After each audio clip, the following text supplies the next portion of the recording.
হরে কৃষ্ণ। দর্শক মন্ডলী, ৭৫ কিলোমিটার গাড়ি চালিয়ে তবে মায়াপুর থেকে এসেছি একটা ভিডিও কন্টেন্ট নেওয়ার জন্য। যে ব্যক্তির কাছে ভিডিওটা নেব, যে ব্যক্তির সঙ্গে আজকে আলাপ আমি করব, আজ ঘরে বসে নৈশ অভিযান। আমি আমার ডিউটি শেষ করেছি, মোটরসাইকেল নিয়ে এসেছি। এই ব্যক্তির বাড়ি হচ্ছে মালদা ডিস্ট্রিক্ট। উনি অফিসের কাজের জন্য মুর্শিদাবাদেই একটা জায়গাতে এসেছিলেন। তো খুব অনুরোধ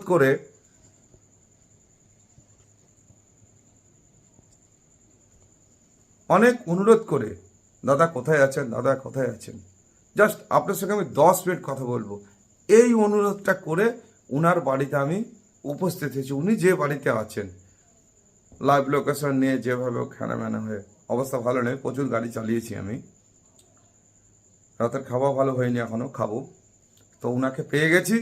উনার সঙ্গে কিছু যে ঘটনাগুলো উনার জীবনে ঘটেছিল একটা রাত, সেই ভয়ঙ্কর রাতের ঘটনাটা উনি আপনাদেরকে বলবে, আপনারা শুনবেন। আমি কিছু প্রশ্ন করব, উনি তার উত্তর দেবে। এবং যে ঘটনাটা ঘটেছিল, মানে ওনার সঙ্গে ট্রেনে একদিন দেখা হয়ে যায়, একটা কাজের জন্য যেভাবে দেখা হয়। তো ফোন নাম্বারটা নিয়েছিলাম। তো ফোনে গল্প করতে করতে, পরিচয় করতে করতে ওই ঘটনাটা উনি আমাকে বলে। সেই ঘটনাটার সূত্রপাত আমার মাথায় থেকে যায়। পরবর্তীকালে উনার সঙ্গে যে আমি কথা বলবো, এই চিন্তাটা আমার মাথায় ছিল। আজ ওনাকে পেয়ে গেছি, একটু কথা বলবেন, আমি কথা বলবো, আপনারা একটু শুনুন, দেখুন। তো দর্শক মণ্ডলী, ওনার সঙ্গে একটু কথা বলি। একটু দয়া করে আপনার নামটা বলবেন। হরে কৃষ্ণ, আমার নাম মৃন্ময় মণ্ডল, আমি মালদায় থাকি। তো জগন্নাথবাবুর সাথে একদিন ট্রেনে আলাপ, আপনারা যেমন শুনলেন। তো সেদিনকার জগন্নাথবাবু একটু জোরে বলবেন। জগন্নাথবাবু যেই গল্পটা আমার কাছ থেকে শুনতে চেয়েছেন, যেটা বাস্তবে আমার সাথে ঘটে গেছে। একটা রাত আমি একটা কাজের ক্ষেত্রে একটা মিলে থাকতাম। মিল বলতে ওটা একটা, ওখানে গম ভাঙানো হতো, হলুদ ভাঙানো হতো, তারপরে আপনার গিয়ে লঙ্কা, শুকনো লঙ্কাগুলো ভাঙানো হতো। তো ওই মিলে বেশ কিছুদিন ছিলাম আমি ওখানে, বছরখানেক। তো বছরখানেকের শেষের দিকে আস্তে আস্তে ওখানে একজন কাজ করতে আসতেন, একজন মহিলা। ওই মহিলার সঙ্গে চেনা জানাই হয়। ওই মহিলা ওখানে ঝাড়টার দিতেন। ওনার ফ্যামিলিতে কেউ ছিলেন না, মানে ফ্যামিলিতে ছিলেন ছেলে, হাজব্যান্ড, একটা মেয়ে। তো একদিন বাজ পড়ে ওনার ফ্যামিলির, ওনার হাজব্যান্ড আর ওনার ছেলে একসাথেই মারা যান। দিয়ে মহিলা একাই থাকতেন, মেয়ের বিয়ে হয়ে গেছিল। ওই মহিলা আসতেন এখানে, ঝাড়টার দিতেন। অর্থাৎ সেই মিলে? হ্যাঁ, ওই মিলে এসে ঝাড়টা দিতেন, ওখানে থাকতেন। তো একদিন ছুটিতে আমি বাড়ি এসেছিলাম, রবিবার করে দিয়ে গিয়ে আমি তারপরের দিন সোমবারে গিয়ে ঢুকি বিকেল 5টা থেকে 6:30 নাগাদ, সন্ধ্যা। আর ঠিক সেই দিনই ওখানে NS-34-এর সাইডেই মিলটা, NS-34-এর সাইডে যেহেতু মিলটা, সেখানে সেদিনকেও NS-34-এর কাজ চলছিল। গিয়ে কারেন্টের তারগুলোকে কেটে দেওয়া হয়েছিল। দিয়ে কারেন্ট এসেছিল খুব অল্প অল্প, মানে লো ভোল্টেজ। আর এটা অনেক দিনকার গল্প। তো তখন ওই 100 পাওয়ারের বাল্বগুলো চলতো। আচ্ছা। 100 পাওয়ারের বাল্বে যদি পাওয়ার কম থাকে তাহলে কেমন লাইট জ্বলে, হালকা হালকা, মৃদু মৃদু জ্বলে, লো ভোল্টেজ যেটাকে। তো প্রথমে সেদিন সন্ধ্যাবেলায় ঢুকেই একটু অন্ধকার অন্ধকার হয়েছে, গোধূলি যাকে বলে, সেই অন্ধকারের টাইমে ঢুকে প্রথমেই যেটা আমি দেখি, মিলের এক পাশে কিছু কাপড় রাখা আছে আর কয়েকটা মোমবাতি জ্বালানো আছে।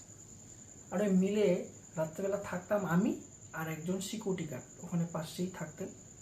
মানে আপনার ফ্লোরে থাকতেন না সিকিউরিটি গার্ড নিচে থাকতেন আর আমি উপরে থাকতাম। মানে কতলায়? আমি সেকেন্ড ফ্লোরে থাকতাম, ফার্স্ট ফ্লোরে থাকতাম। তো ঢুকেই মেন গেটের চাবি আমার কাছে ছিল। আমি ঢুকেই প্রথমেই দেখি যে কোথাও একটা কাপড় পরে আছে, এখানে কিছু কাপড় আর কিছু মোমবাতি জ্বালানো আছে, একটা মোমবাতি আবার, মানে কিছুক্ষণ আগে সিকিউরিটি গার্ড ওটা জ্বালিয়ে দিয়ে গেছে। যাই হোক, আমি ওটা দেখার পর, তো উপরে তো কারেন্টের অসুবিধা, আমি আবার মোমবাতিগুলো ওখান থেকে কিছুটা যেটা পড়েছিল, যেটা জ্বালানো হয়নি, ওই মোমবাতিগুলো নিয়ে যাই আবার আমার রুমে জ্বালানোর জন্য। আমি তো তখনও জানি না যে আসলে ঘটনাটা কি হয়েছে। আমি সেদিনকার রাত্রেবেলা যেমন আসি সেরকম থাকলাম। ওখানে একটা কালী মন্দির ছিল, কালী মন্দিরটায় সন্ধ্যা দিলাম। সেই দিনকারটা, আর আগে ওখানে গত 1 বছর থেকে থেকেছি, কিন্তু সেই দিনকার রাতের যে এক্সপিরিয়েন্সটা, ওটা টোটালি আলাদা ছিল।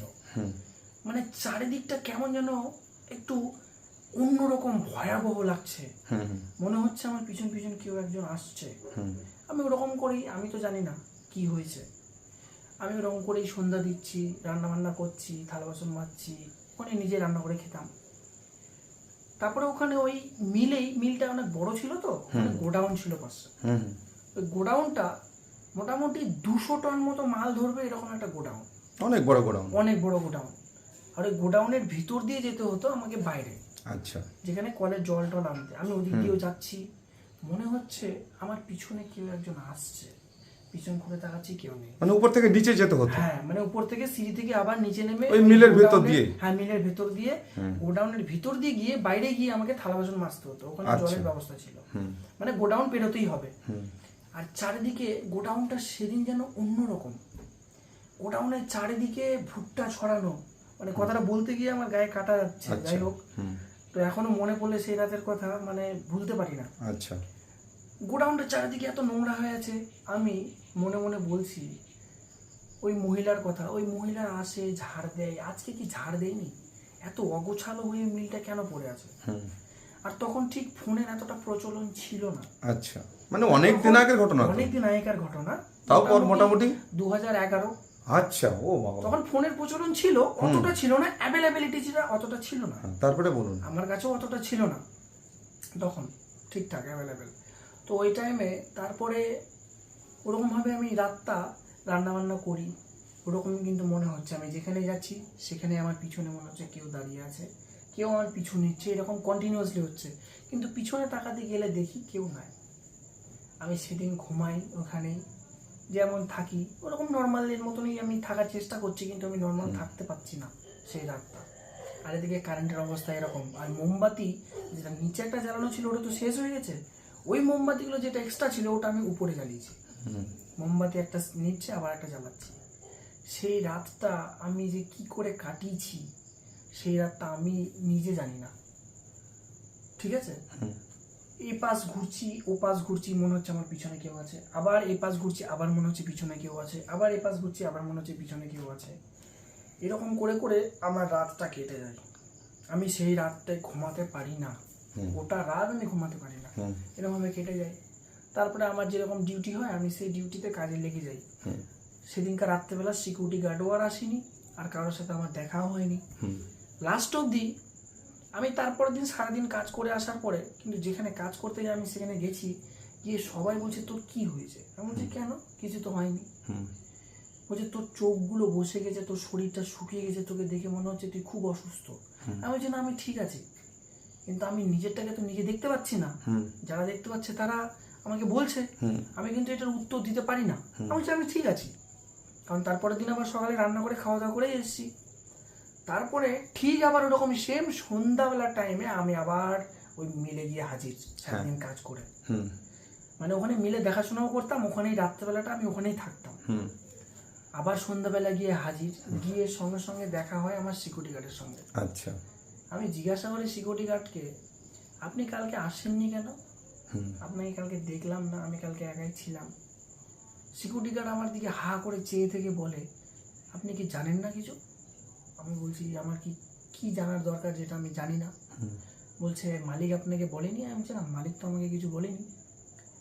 তারপরে আমাকে সেই তখন ওই আবার ওই সেম সন্ধ্যার টাইমে 6:30 7টা নাগাদ ওই সিকিউরিটি গার্ড আমাকে বলে যে যেই মহিলাটা ওখানে ঝাড় দেওয়ার জন্য কাজ করতো, ওই মহিলাটা ওখানে আটা পিসছিল, আর ঠিক তখনই ওই মহিলার শাড়ি ওই বেল্টের মধ্যে পেঁচে যায়, মানে সেই মেশিনের বেল্টে পেঁচে গিয়ে স্পটেই ওইখানে ওই মহিলা প্রাণহানি হয়। আচ্ছা। আর ওইটা হয় রবিবার রাত্রেবেলা, রবিবার ঠিক বিকেলের দিকে। আর আমি ঠিক তার পরের দিনই মানে সোমবারে সন্ধ্যাবেলা ওখানে এসেছি। আচ্ছা। একদিন আগে মারা গেছে আর আমি একদিন পরে গিয়ে ওখানে ঢুকেছি। আচ্ছা। আমি তো শোনার সঙ্গে সঙ্গে হতবাক, এটা কি শুনলাম। আর আমি না জেনে এরকম একটা জ্যান্ত ভূতের সঙ্গে একটা সারাটা রাত আমি কাটিয়ে দিয়েছি। আমি শুনে শুনে সঙ্গে সঙ্গে এর আগের রাত্রে যে রাতটা আমি ওখানে কাটিয়েছি, শুনে যতটা না ভয় পেয়েছি, সেদিনকার শোনার সঙ্গে সঙ্গে আমি মানে হতবাক তো হয়েছি, তার সাথে সাথে এত ভয় পেয়েছি যে আমি ওই মিলটাতে থাকাই আমি ছেড়ে দিয়েছি। রিসেন্টলি সঙ্গে সঙ্গে আমি ওই মিল থেকে বেরিয়ে যাই, হুম গিয়ে আমি অন্য একটা জায়গায় গিয়ে সেদিনকার রাতটা কোনো রকমই থেকে দিয়ে আমি মিলে থাকা ক্যান্সেল করে আমি বাইরে একটা রুম নিয়ে ওখানে থাকতাম আর ডিউটিটা করতাম। আচ্ছা এই হচ্ছে আমার একটা নাইটের মানে একটা অভিজ্ঞতা। সত্যি কথা বলতে একটা জ্যান্ত ভূতের সঙ্গে একা ডিল করে আমি যে থাকতে পেরেছি কি করে, সেই উপরওয়ালা ভগবান হয়তো ছিল, নাহলে হয়তো সেদিনকে আমি মরে যেতাম। কারণ একটা জ্যান্ত ভূত আপনারা নিজে ভাবেন, একদিন আগে মারা গেছে আর এত বড় একটা গোডাউন, সেই গোডাউন আর সেই মিলে একা রাত কাটানো, পুরোটা রাত। যাই হোক, এটাই আমার এক রাতের এক্সপিরিয়েন্স। হরে কৃষ্ণ। সুধী ভক্তমণ্ডলী, যারা আমার ভিডিওটা দেখছেন, আপনারা দয়া করে এই গল্পটা মন দিয়ে শুনবেন এবং অন্যকে শোনার জন্য শেয়ার করবেন।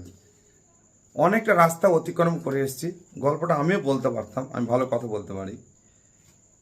উনার মুখ থেকে শোনানোর জন্য শুধু আপনাদেরকে এতটা রাস্তা অতিক্রম করে এসেছি আমি।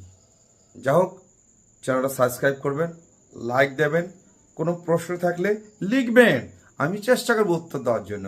ওকে, আমাকে আবার অনেকটা রাস্তা অতিক্রম করে আমাকে মায়াপুরে যেতে হবে। তো আমি আনন্দ পেয়েছি, আমার মনে হয় আপনারা আনন্দ পাবেন। এই গল্পটা উনার মুখ থেকে যে আমি শোনাবো এটাই চেয়েছিলাম, এই গল্পটা আমার ভেতরে আটকে ছিল, আমি বলিনি। যাক, আমরা পেয়ে গেছি, গল্প শুনিয়ে দিয়েছি। ওকে, হরে কৃষ্ণ। আবার কোনো নতুন এপিসোডে আপনাদের সঙ্গে আমাদের দেখা হবে, ঠিক আছে? হরে কৃষ্ণ।